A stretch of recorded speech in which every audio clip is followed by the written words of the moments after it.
ഇനിയാണ് ട്വിസ്റ്റ് വരുന്നത്. അതായത് ഇനിയാണ് ഏറ്റവും വലിയ പണി വരുന്നത്. അതായത് കംപ്രസറിൻ്റെ ഓയിൽ ലീക്ക് ഉണ്ടെങ്കിൽ, അതായത് കംപ്രസറിൽ നിന്ന് വരുന്ന ഗ്യാസിനകത്ത് അല്ലെങ്കിൽ കംപ്രസർ ഓയിൽ ലീക്ക് ഉണ്ടെങ്കിൽ ഉറപ്പായിട്ടും നിങ്ങൾ ആ വാഹനം പിന്നെ അധികം യൂസ് ചെയ്യരുത്. ഹായ്, നമസ്കാരം. ഞാൻ രാകേഷ് എം ജി ടിപ്സിലേക്ക് എല്ലാവർക്കും സ്വാഗതം. എല്ലാവരും സുഖമായിട്ടിരിക്കുന്നു വിശ്വസിക്കുന്നു.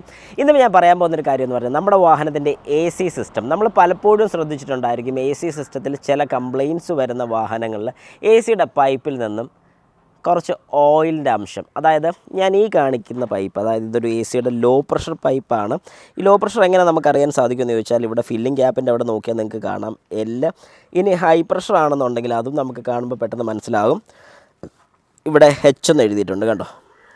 ഓക്കെ, ശരി. ഈ പറയുന്ന ഒരു ലൈൻ, അതായത് ഈ കാണുന്ന ഒരു ലൈനിൽ എപ്പോഴെങ്കിലും നിങ്ങൾ ഓയിലിൻ്റെ അംശം കാണുക. ഇത് തന്നെയല്ല ഞാൻ ഉദ്ദേശിച്ചത്, ഇത് രണ്ടിലേതെങ്കിലും ഈ റബ്ബർ ഹോസുകളും കാര്യങ്ങൾക്ക് ഒരു ഓയിലിൻ്റെ അംശം കണ്ടിട്ടുണ്ടെങ്കിൽ, കാരണം അങ്ങനത്തെ ഒരു കംപ്ലയിൻറ്റ് വന്നിട്ടുള്ളതാണ്. ആ ഒരു ലൈനിൽ ഓയിലിൻ്റെ കണ്ടൻറ്റോ കാര്യങ്ങളൊക്കെ കാണുകയാണെങ്കിൽ എന്തായിരിക്കും ശരിക്കും അതുകൊണ്ടുള്ളൊരു കംപ്ലയിൻറ്റ്, അല്ലെങ്കിൽ എന്ത് കംപ്ലയിൻറ്റ് കൊണ്ടാണ് ശരിക്കും അങ്ങനെ ഒരു പ്രോബ്ലം കാണിക്കുന്നത് ചോദിച്ചു കഴിഞ്ഞാൽ, നമ്മുടെ വാഹനത്തിൻ്റെ ACയുടെ ലൈനിൽ നിന്നും ഏതെങ്കിലും രീതിക്ക് ഗ്യാസ് ലീക്കോ അല്ലെങ്കിൽ ഓയിൽ ലീക്കോ ഉണ്ടാകുന്നുണ്ട്. അപ്പം ശരിക്കും പറഞ്ഞാൽ ഓയിൽ ലീക്ക് വരാൻ ചാൻസ് ഉണ്ടോ? കാരണം ACക്കകത്തൂടെ പോകുന്ന ഒരു ഗ്യാസാണെന്നൊക്കെ നമുക്കറിയാം. പക്ഷേ അതിനകത്ത് ഓയിലിൻ്റെ അംശമുണ്ടോ?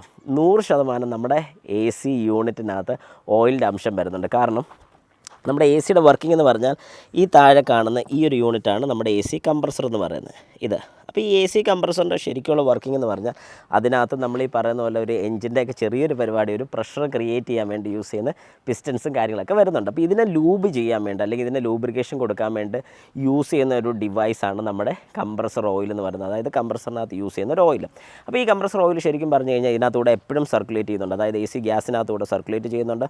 അങ്ങനെ സർക്കുലേറ്റ് ചെയ്യുന്ന സമയത്ത് ഏതെങ്കിലും രീതിക്ക് ഇതിനകത്ത് ഹോൾസോ കാര്യങ്ങളൊക്കെ വന്നാൽ, അതായത് ഈ കൊടുത്തിരിക്കുന്ന റബ്ബർ ഹോസിൽ എന്തെങ്കിലും രീതിക്ക്, അതായത് ചെറിയ രീതിക്കെങ്കിലും ഇവിടുന്ന് പോലും ഈ ക്രിമ്പ് ചെയ്ത് വെച്ചിരിക്കുന്ന പോർഷൻസിൻ്റെ ഇടയ്ക്കൂടെ എവിടെയെങ്കിലും ലീക്ക് ഉണ്ടെങ്കിൽ പോലും ഇതിലെ പതുക്കെ പനയ്ക്കാൻ തുടങ്ങും. അങ്ങനെ ഗ്യാസ് പോകുന്നതിന് മുമ്പ് ചിലപ്പോൾ ഓയിൽ സ്പ്ലിറ്റായി പോകാനുള്ള ചാൻസ് ഉണ്ട്. അങ്ങനെയൊക്കെ വരുമ്പോഴാണ് നമ്മുടെ ഈ പൈപ്പുകളിൽ ചില വാഹനങ്ങളിലെങ്കിലും നിങ്ങൾ ശ്രദ്ധിച്ചാൽ അറിയാം, ഈ പൈപ്പിൻ്റെ എവിടെയെങ്കിലുമൊക്കെ ഓയിലിൻ്റെ പ്രസൻസ് കാണാൻ സാധിക്കും. അത് നമുക്ക് അറിയണമെന്നുണ്ടെങ്കിൽ ജസ്റ്റ് അതേ കൈ കൊണ്ട് ഇങ്ങനെ തൂത്തിട്ട് കൈ നോക്കിയിട്ട് ഒന്ന് തിരുമ്പി നോക്കിക്കഴിഞ്ഞാൽ നമുക്ക് മനസ്സിലാവും അതിനകത്ത് ഓയിലിൻ്റെ അംശം ഉണ്ടോ ഇല്ലയെന്ന്. അങ്ങനെ ഓയിലിൻ്റെ അംശം ഉണ്ടെന്നുണ്ടെങ്കിൽ നിങ്ങൾക്ക് ഉറപ്പിക്കാൻ നിങ്ങളുടെ വാഹനത്തിൻ്റെ ACയുടെ കംപ്രസർ ഓയിൽ ലീക്കാവുന്നു. ഇനിയാണ് ട്വിസ്റ്റ് വരുന്നത്. അതായത് ഇനിയാണ് ഏറ്റവും വലിയ പണി വരുന്നത്. അതായത് കംപ്രസറിൻ്റെ ഓയിൽ ലീക്ക് ഉണ്ടെങ്കിൽ, അതായത് കംപ്രസറിൽ നിന്ന് വരുന്ന ഗ്യാസിനകത്ത് അല്ലെങ്കിൽ കംപ്രസർ ഓയിൽ ലീക്ക് ഉണ്ടെങ്കിൽ ഉറപ്പായിട്ടും നിങ്ങൾ ആ വാഹനം പിന്നെ അധികം യൂസ് ചെയ്യരുത്. എത്രയും പെട്ടെന്ന് തന്നെ വാഹനം ഷോറൂമിൽ കൊണ്ട് കാണിച്ചത് ക്ലിയർ ചെയ്തോണം. കാരണം കംപ്രസർ ഓയിൽ നഷ്ടപ്പെട്ട് കഴിഞ്ഞാൽ വാഹനത്തിനകത്ത്, അതായത് AC കംപ്രസറിൻ്റെ കറങ്ങുന്ന സമയത്ത് അവിടെ ഓയിൽ ഇല്ലാതെ വരികയും അങ്ങനെ ഓയിൽ കുറയുന്നതിൻ്റെ കണക്കായിട്ട് നമ്മുടെ വാഹനത്തിൻ്റെ AC കംപ്രസർ കംപ്ലയിൻ്റ് ആകും. ACയുടെ കംപ്രസർ കംപ്ലയിൻ്റ് ആയാൽ നിങ്ങൾക്ക് ഉറപ്പിക്കാൻ 10-24,000 രൂപ വെറുതെ പോകും. അത് ഏറ്റവും കുറഞ്ഞ മോഡലിൻ്റെയൊക്കെയാണ് പറഞ്ഞത്. കൂടിയ മോഡൽസ് അവൈലബിൾ ആണ്. പിന്നെ ഇലക്ട്രിക്കൽ വാഹനം വരുമ്പോൾ കുറച്ചുകൂടെ കോമഡിയാണ്. ഏകദേശം 1 ലക്ഷം രൂപയ്ക്കാണ് AC കംപ്രസറിൻ്റെ വില വരുന്നത്. ഇനി കുറയുമായിരിക്കും, പക്ഷേ ഇപ്പോഴത്തെ ഒരു സെനീറിയോയിൽ ഇപ്പോൾ വരുന്ന മോഡൽസിനൊക്കെ ഏകദേശം വില 1 ലക്ഷം രൂപ അടുപ്പിച്ച് വരുന്നുണ്ട്. കാരണം ഇലക്ട്രിക്കൽ AC കംപ്രസറാണ് വരുന്നത്.